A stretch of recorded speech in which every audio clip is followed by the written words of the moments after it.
तो दोस्तों, आज अपन बात करते हैं थोड़ी स्वर के बहुत ही इम्पोर्टेंट एक भाग है।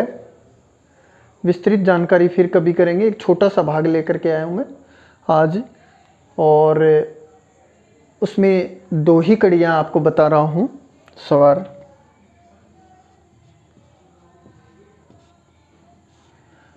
एक तो जिह्वा के आधार पर, स्वर के भेद जिह्वा के आधार पर कितने भेद होते हैं? 3 होते हैं। अग्र स्वर, दूसरा आपका मध्य स्वर, और तीसरा है आपका पश्च स्वर। अग्र का मतलब जिह्वा के आगे के भाग से जो उच्चारित होता है। मध्य का मतलब जिह्वा के मध्य भाग से जो उच्चारित होता है, और पश्च का मतलब जिह्वा के पीछे के भाग से जो उच्चारित होता है, जहाँ से वायु स्पर्श करती है, वो पश्च स्वर होता है। अच्छा, अब आप एक प्रश्न का उत्तर दीजिए कि निम्न में से कौन सा स्वर केंद्रीय स्वर है?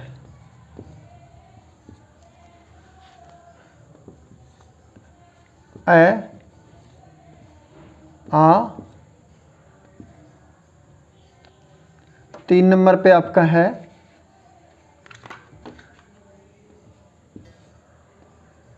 ई, और 4 नंबर पे आपका है उ।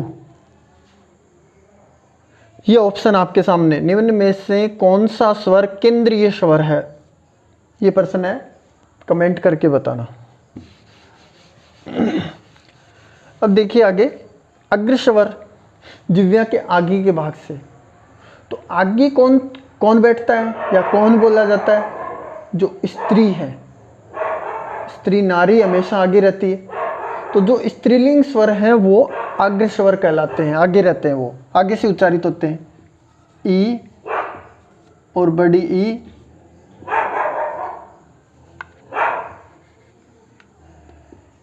ए और आई, ये जो 4 स्वर हैं ये अग्र स्वर है।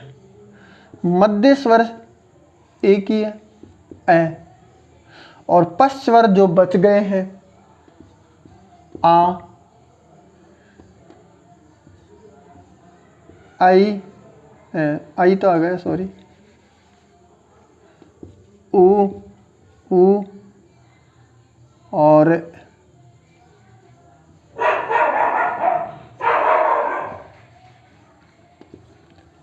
ओ, औ, और एक आपका जो अर्धचंद्र बिंदु वाला डॉक्टर, ये पश्च स्वरों में आता है, डॉक्टर।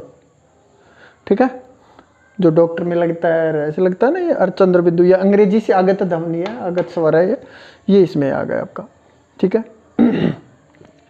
री उच्चारण की दृष्टि से स्वर नहीं होता। री जो रे का और जो री हिंदी का ये है, उसका उच्चारण और उसका उच्चारण सेम होता है, री री। ठीक है, तो इसको छोड़ देते हैं। जिह्वा के आधार पर अग्र स्वर, मध्य स्वर और पश्च स्वर 3 भाग हो गए हैं। आगे ये चारों स्त्रीलिंग होते हैं,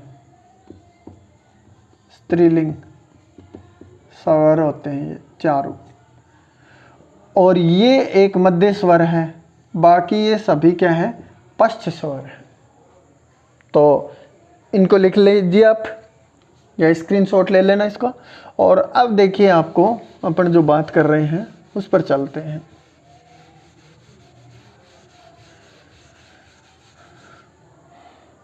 वो किस आधार पे है?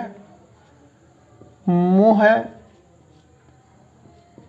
या मुख? दोनों में कौन सा शुद्ध है बताना? खुलने के आधार पर।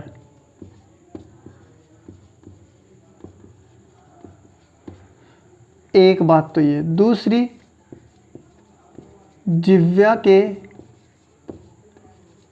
ऊपर उठने के आधार पर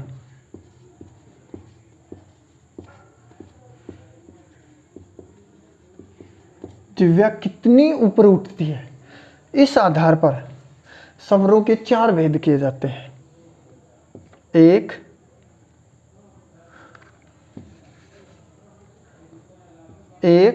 2, 3 और 4। संवृत स्वर,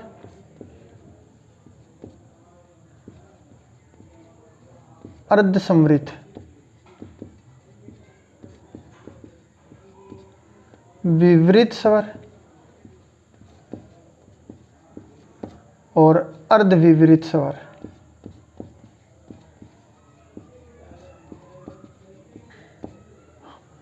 ये 4 भेद हो गए। संवृत स्वर कौन से होते हैं, विवृत स्वर कौन से होते हैं, अर्ध संवृत। सिर्फ नाम तो 2 ही याद रखने, संवृत और विवृत, फिर उनका आधा आधा एक एक और हो जाएगा। संवृत, अर्ध संवृत, विवृत, अर्धविवृत। अब यहाँ तो आपके लिखने हैं अपने को स्वर, यहाँ लिखना है मुख की स्थिति और यहाँ लिखनी है जिह्वा की स्थिति।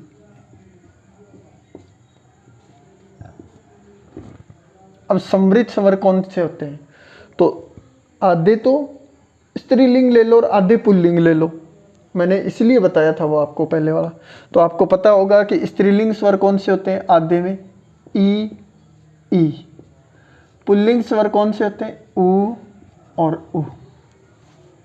आधा लुगाई आधा आदमी लाके बिठा दो। ठीक है। इसमें क्या होता है, उच्चारण करके देख लो आप। इन स्वरों का उच्चारण करते हैं तो दोनों होठ पास में आते हैं और मुख बंद होता है। दोनों होठ पास में आते हैं और मुख बंद रहता है, बंद होता है। मुंह की क्या स्थिति होती है, मुंह बंद होता है। ई, ई, ऊ, ऊ, दोनों होठ पास में आते हैं। इन स्वरों का उच्चारण करते वक्त दोनों होठ पास में आते हैं और मुंह बंद होता है। ई, ई, ऊ, ऊ उच्चारित करते हैं। जिह्वा जितना मुंह बंद होगा, जिह्वा ऊपर उतनी ही ऊपर उठेगी। तो जिह्वा सबसे ज्यादा ऊपर उठती है, ऊपर उठती है। चलो, और इसमें भी मैं आपको बता दूं, जो ऊ है इसके उच्चारण में जिह्वा सभी वर्णों से ज्यादा ऊपर उठती है। ऊ जिह्वा ऊपर उठती है, इसीलिए इस स्वर को स्टैंडर्ड स्वर कहते हैं, मानक स्वर कहते हैं। क्या कहते हैं, मानक स्वर कहते हैं इसको, स्टैंडर्ड स्वर। जिह्वा ऊपर उठती है इसमें। अर्ध संवृत, अर्ध संवृत कैसे लोगे आप, यहां तक बात आ गई। तो एक इसका ले लो और एक इसका ले लो। ई से बनने वाला ए है और ऊ से बनने वाला ओ है। और एक जो अर्ध चंद्र बिंदु वाला जो अभी अपने पढ़ा वो ले लेते हैं अंग्रेजी का, वो भी इसमें ही आता है अर्ध संवृत में। मुंह की क्या स्थिति होती है, बस सिस्टम से चलो। पहले का अपने को पता है कि मुंह बंद होगा, उसी को पकड़ लो। अब पहले से बंद,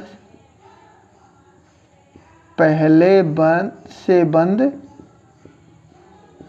फिर खुलता है, बस। यानी दोनों होठ आप बोल के देख लो।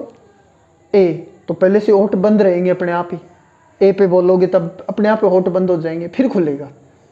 ए, ओ पहले से बंद फिर खुलता है, यानी बंद था, अब बंद का बंद रहने दो, पहले से बंद फिर खुलता है। जिह्वा इसकी बजाय कम ऊपर उठती है, कम ऊपर उठती है। सिस्टम से चलो, ऊपर वाले से कम ऊपर उठती है।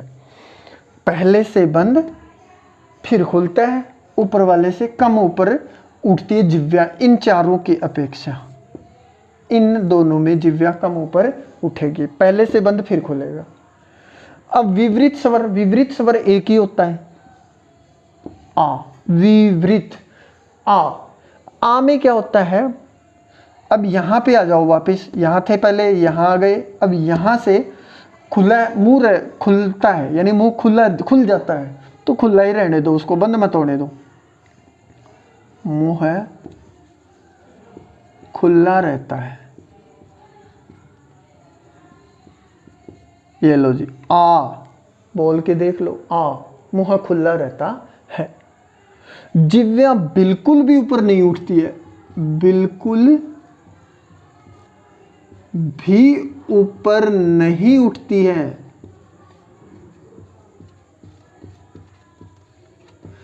मतलब क्वेश्चन में आ गया कि जिह्वा किस स्वर के उच्चारण में बिल्कुल भी नहीं उठती है, तो आ के स्वर में उच्चारण में नहीं उठती है।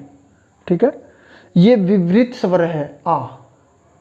विवृत स्वरों का मतलब, विवृत का मतलब क्या, मुंह है खुला रहता है, इसमें बंद होता है।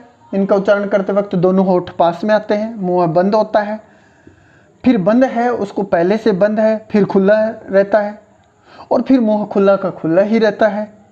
जिह्वा बिल्कुल भी ऊपर नहीं उठती है।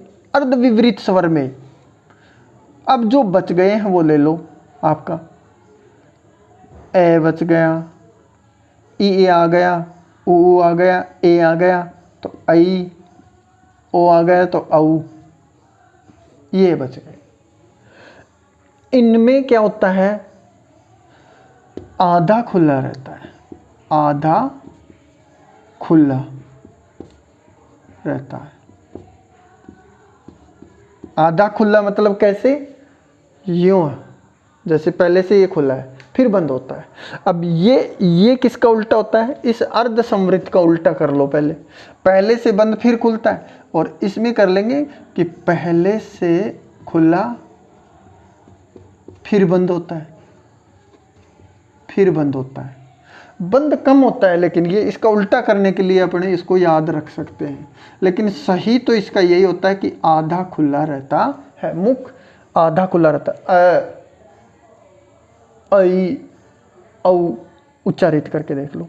जिह्वा सबसे कम ऊपर उठती है, सबसे कम ऊपर उठती है। ये लो जी,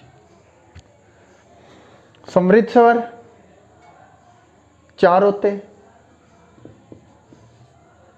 2 स्त्रीलिंग 2 पुल्लिंग, ई उ। समृद्ध स्वरों में जिह्वा सर्वाधिक ऊपर उठेगी, सर्वाधिक ऊपर उठती है। ठीक है, मुंह उच्चारण करते वक्त दोनों होठ पास में आते हैं, मुंह बंद होता है। ये लो कि मुंह बंद कौन से स्वरों के उच्चारण में, समृद्ध स्वरों में। अर्ध समृद्ध स्वर, इसका एक ले लो ए और इसका एक ले लो ओ। इसमें क्या होता है, बंद था पहले से, तो पहले से बंद फिर खुलता है। जिह्वा इसकी अपेक्षा कम ऊपर उठती है। विवृत स्वर एक ही होता है आ, मुंह खुला ही रहता है। ठीक है, जिह्वा बिल्कुल भी ऊपर नहीं उठती, इस स्वर के उच्चारण में बिल्कुल भी ऊपर नहीं उठती। अर्ध विवृत स्वर, इसमें आधा खुला रहता है, आधा खुला रहता है, मतलब पहले से खुला फिर बंद होता है। आधा खुला, पहले से आधा खुला रहता है फिर बंद होता है। और जिह्वा सबसे कम ऊपर उठती है, सबसे कम। अब सबसे कम क्यों लिया है, इन दोनों की अपेक्षा कम इसमें उठती है, इसमें तो बिल्कुल भी ऊपर नहीं उठती है। तो मुझे लगता है आपको क्लियर हो गया होगा। एक बार पुनः देख लीजिए सही। समृद्ध, अर्ध समृद्ध, समृद्ध स्वर 4 होते हैं, आधे स्त्रीलिंग आधे पुल्लिंग। मुंह बंद होता है, जिह्वा सबसे ज़्यादा ऊपर उठती है। इस स्वर को मानक स्टैंडर्ड स्वर कहते हैं, इसमें सबसे ज़्यादा जिह्वा ऊपर उठती है। अर्ध समृद्ध स्वरों में ए और ओ होते हैं, एक इसका लेते हैं एक इसका। ये अंग्रेजी से आगत ध्वनि है, पहले से बंद फिर खुलता है, जिह्वा कम ऊपर उठती है। विवृत स्वर एक ही होता है आ, मुंह खुला ही रहता है, जिह्वा बिल्कुल भी ऊपर नहीं उठती है। और अर्ध विवृत स्वर में 3 होते हैं, ए, ऐ और औ। आधा खुला रहता है, यानी पहले से खुला फिर बंद होता है, और जिह्वा सबसे कम ऊपर उठती है। तो आप कमेंट करके बताना वीडियो कैसा लगा, पसंद आया तो सब्सक्राइब करना और घंटी को दबा देना ताकि आपको नोटिफिकेशन मिल जाए अगला कोई ऐसा वीडियो डालते हैं। और अभी वैकेंसी कभी भी आ जाएंगी वैकेंसी, तो ये गंगा बहेगी रीट की और उसमें पत्थर भी तैरेंगे, इसलिए लग जाओ जी जान से, जोर से। उस हवन में हम भी एक निमित्त हैं आप लोगों के साथ में। तो धन्यवाद।